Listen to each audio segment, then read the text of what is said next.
Welcome back to Workplace Revamp, where we talk about what really happens at work and how to make it better. Today, I'm joined by Dr. Carrie Graham, a leading solutions architect, workplace learning strategist, and the founder of COG Learning and Solutions.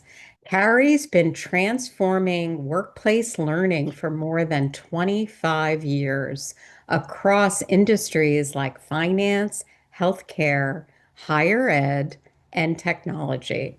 She's also an adjunct professor of adult education at North Carolina A&T State University and serves on the board of Families Forward Charlotte. Carrie believes training shouldn't just be a compliance box.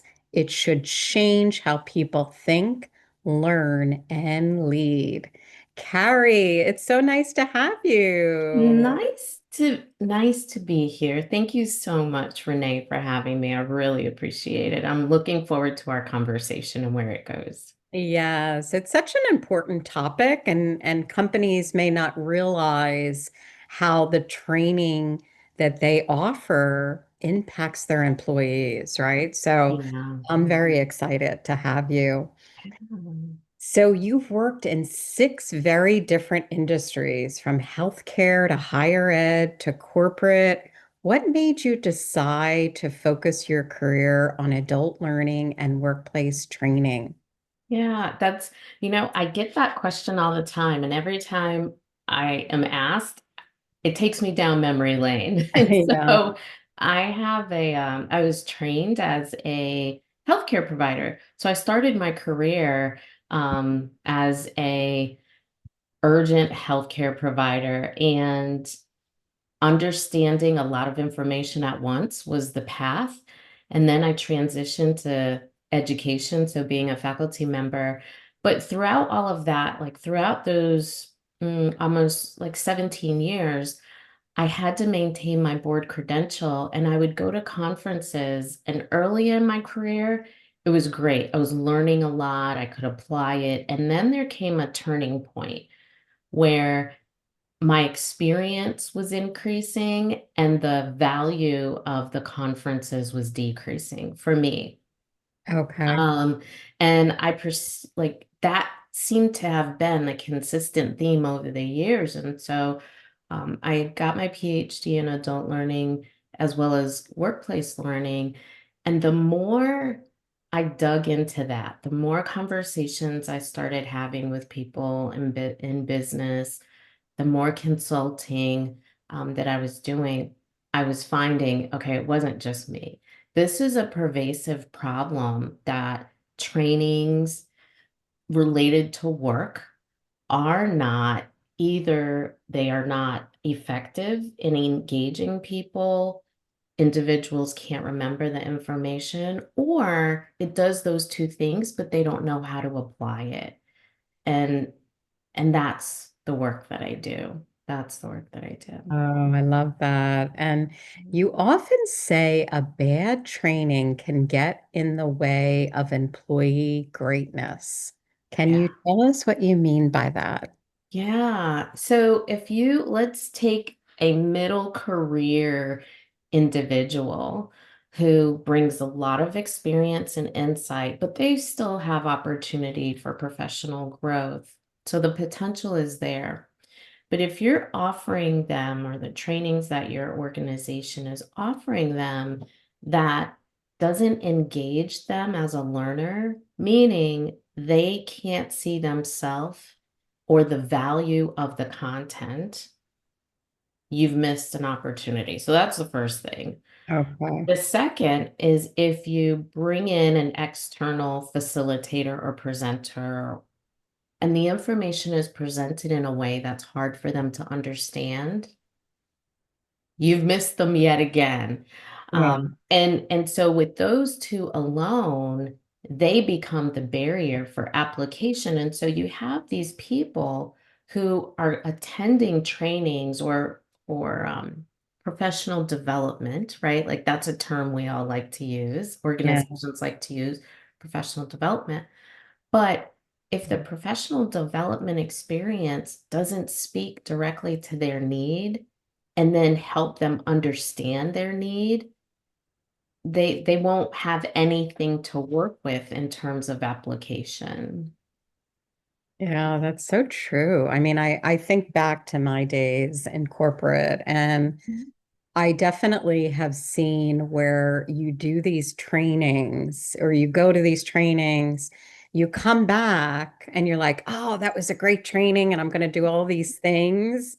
And then Yeah. like a week later, it's like, what did we learn in that Yeah. training? Yeah. Right? Yep. So Yep. how do you help companies develop something that is really going to stick with people?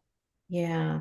The approach that I take, Renee, is it's important for organizations to stay within. Meaning, when I'm consulting with a group, I don't bring my ideas, or I shouldn't say that. I don't My expectation isn't for them to step out of the context of their organization into the work that I do, but rather I step into the organization, the context, the wins that they're having, the true challenges, not only around workforce and development, but like what's the internal political climate of that organization? What is their leaders? What's happening in their C-suite and the impact that it's having on the workforce? And so I step in to gain a really good understanding of what's happening, but then I have very pointed conversations. And that's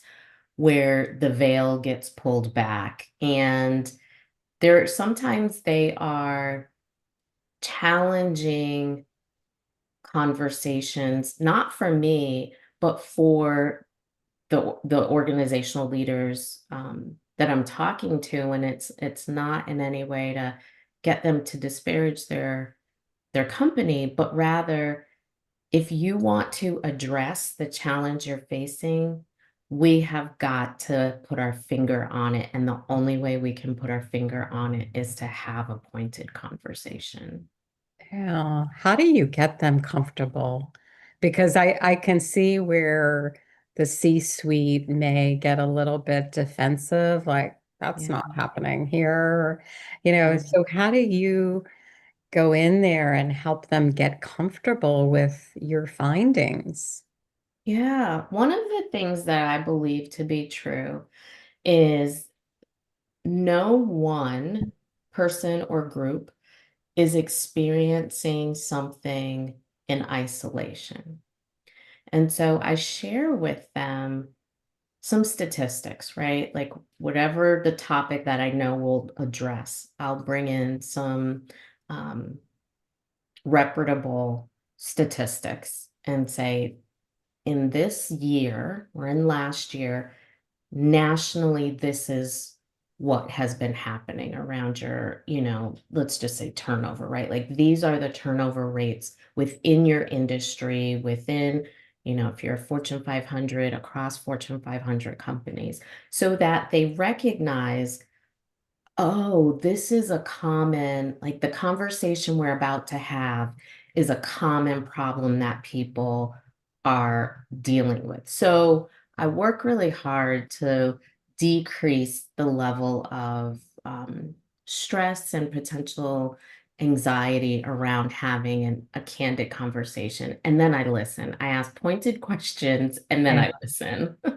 that's so important, right? Yeah, Listening. yep, yep, it really is. And it's, oftentimes and over the years, what I've found is when I ask a question, if and I encourage my clients to do this as well in facilitating learning experiences. If you simply give people time and space to process information, they will tell you and reveal for themselves so much. But you have to learn to be okay with silence and be okay and understanding that their quietness, um, their arms crossing. It isn't always a defense mechanism or they're trying to hold something back, but rather it's a comfort. This is comfortable in helping me process, and that's okay. You have such a calm way about yourself. I could see, you diffusing, like an angry manager, and that's amazing. How do you Thank you. develop? I mean, that's not something you learn in school, right? No, no, it isn't. It isn't. And I attribute it to my early years in my career as a healthcare provider. So I worked in Division I athletics in with men's sports. And Okay. so it was high levels of stress all the time. And being the only woman with these teams, these incredibly high performing teams, I was often yelled at. And often, you then have parents also adding their input, and coaches and players and doctors all having a voice. And learning how, as you say, to diffuse, but rather honor what each person is saying and what they need. And it was a great foundation for the work that I do today. And of course, 25, 30 years ago, I didn't realize that was happening, but I think about that often, like, well, how did I get to do this? Oh, it's because I had to deal with a coach who was shorter than me, and I'm 5'4". He was shorter than me and proceeded to yell at me in front of an entire, Oh, team at nice. practice. And so it's, thinking back to what our training is ultimately. Well, so that leads to my next question. Your doctorate in adult learning, and you apply theories like Addy, Yeah. Bloom's, text. I don't know any of these things, but can you talk about, for our leaders listening, can you explain what makes adult learning different from how we teach students? Yeah. So there are a lot of factors. Let me just say that. And I am not the grandmother of adult learning, right? Like that is not who I am. There are a number of researchers and scholars who founded the concept and the breadth of work. But this one element is really important for people listening to this conversation. The executive system part of the brain, it's responsible for high level decision making, um, critical thinking, judgment, right? Like, how do I judge if something is a right decision or not? That part of our brain doesn't fully develop until the mid 20s. And if you think about a child in a classroom, they are a blank slate. And so they go to school, right? They go to the third grade without really any prior concept of math, so to speak, right? And so they're an empty vessel. And that's our responsibility as adults and elementary and secondary school teachers, is to help fill and nurture them. But when we think about adults have like rich life experience that we bring to the table, that we bring to and I term it the learning table. And that includes our judgment, our past successes, our past failures, our self-perception, our internal motivation, right? Like we're all motivated by something different, and usually it's outside of ourselves, for family or for money, whatever the case may be. And so when someone who's developing a workplace training doesn't acknowledge the experiences that the employees or the clients are bringing to the training, you are really discounting a critical part of who your audience is. And so if you're thinking, why do I have to keep training them? Why won't they just apply the training that we presented? Look back and ask yourself, did you build the training around who they are and their experience that they bring to the table? No, that's so interesting. I have not heard that. And I've worked with training people when I was in corporate. And so can you talk a little bit about that in terms of how do you build the training around like if you're focused on one team that maybe, Yeah. you're trying to build performance Mhm, results. mhm. The first thing I would say is as a decision maker, so as a chief da da da, and you've approved or are moving the needle on we need to train this division of employees. One of the things that often happens is, oh, we just need to train them, right? Like that becomes the response. We just need to train them on it. And then there's a gap. It goes from that to we need to hire instructional designers, curriculum developers to develop it.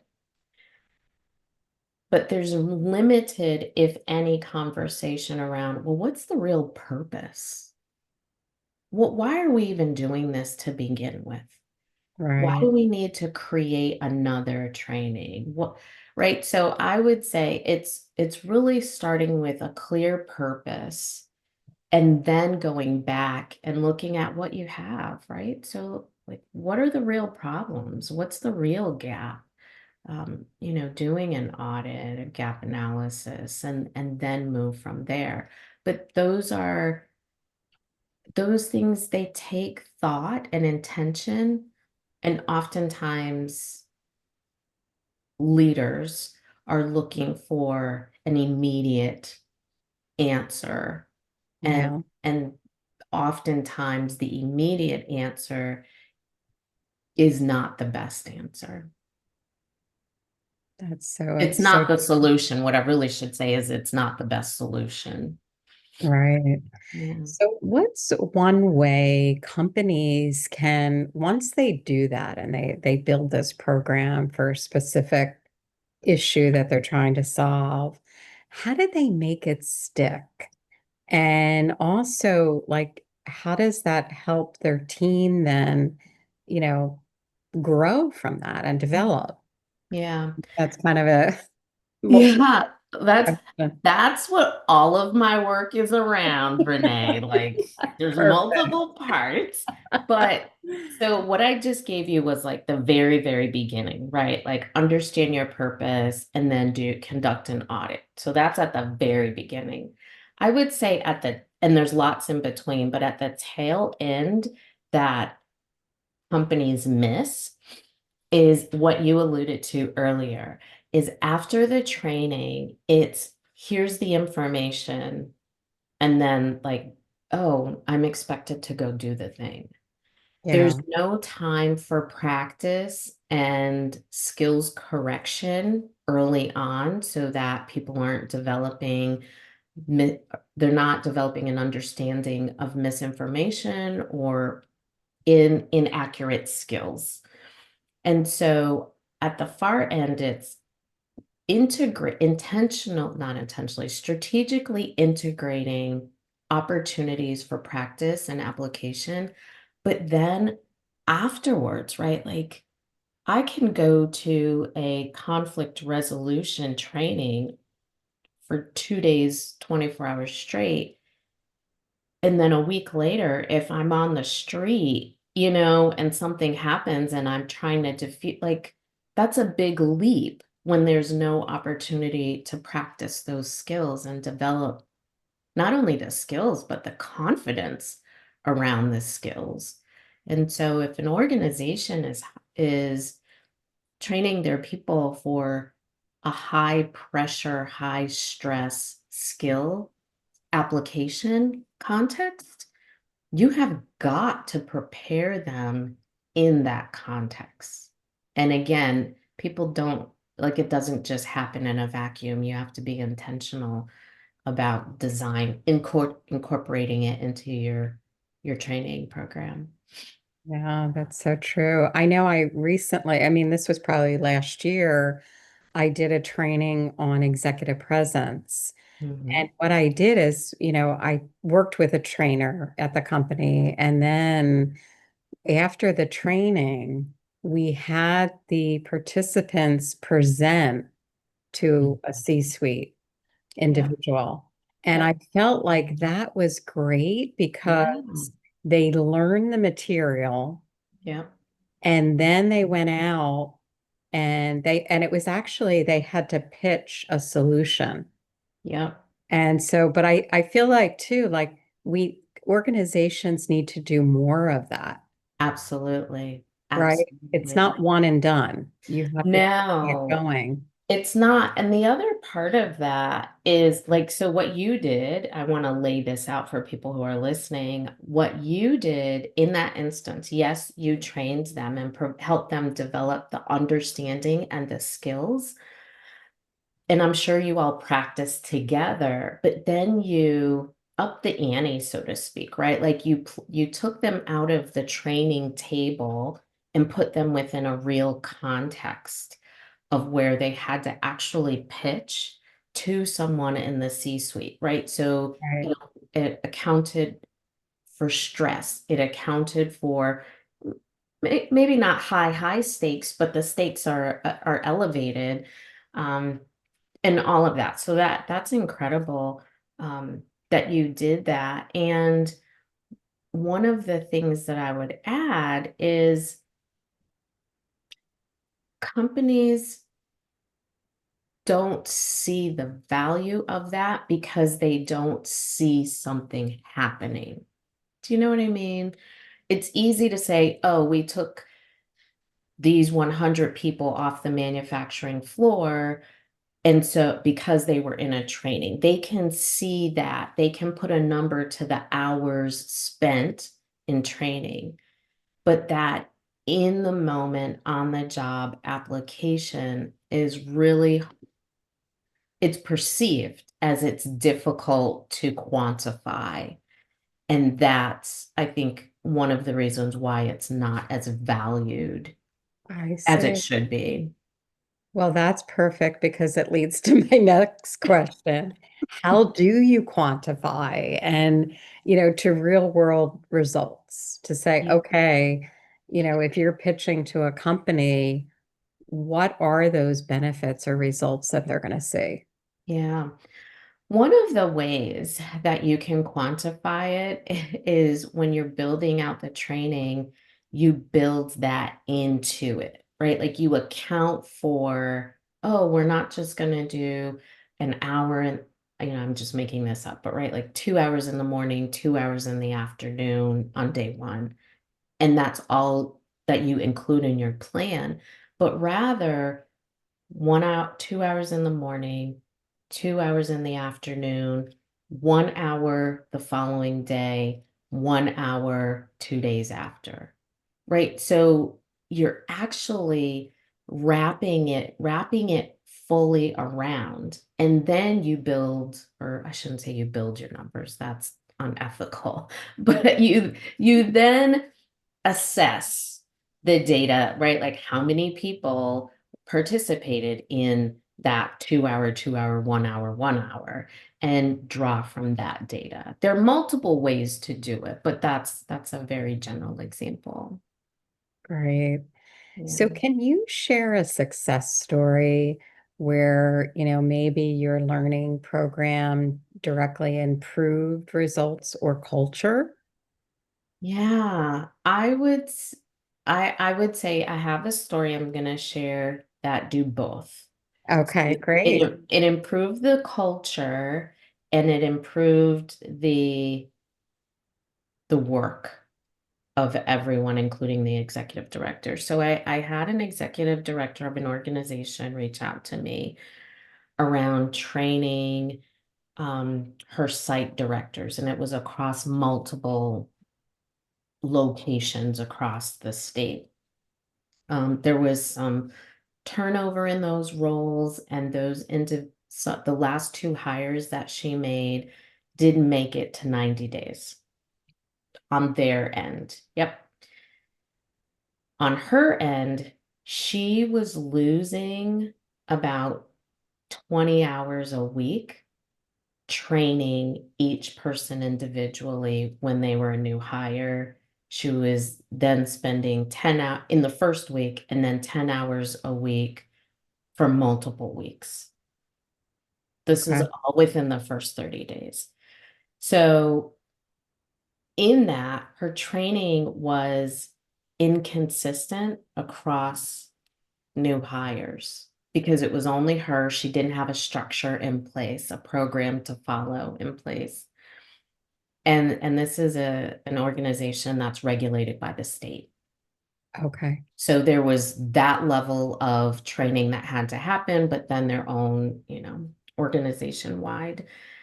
So in working with her, we streamlined her training processes as well as the content. So it was not an area that I have expertise in. But she was able to streamline what they need to know, what order do they need to learn it, and such. Um, so fast forward at the end of our program, one skill that she learned, and every now and again she'll send me an email that reminds me that, yep, she's got it, is her ability to delegate. And Oh, okay. so there's an element of her training or onboarding that they do on their own. It's asynchronous, it's done without her. She's delegated another element of the training to her assistant, who is qualified and now has a new job title as the training director. Oh, nice. Right. So for her, she got back all of her time, That's which is great. incredible. For the managers, because they are following a consistent training format or plan, they are all getting the same information.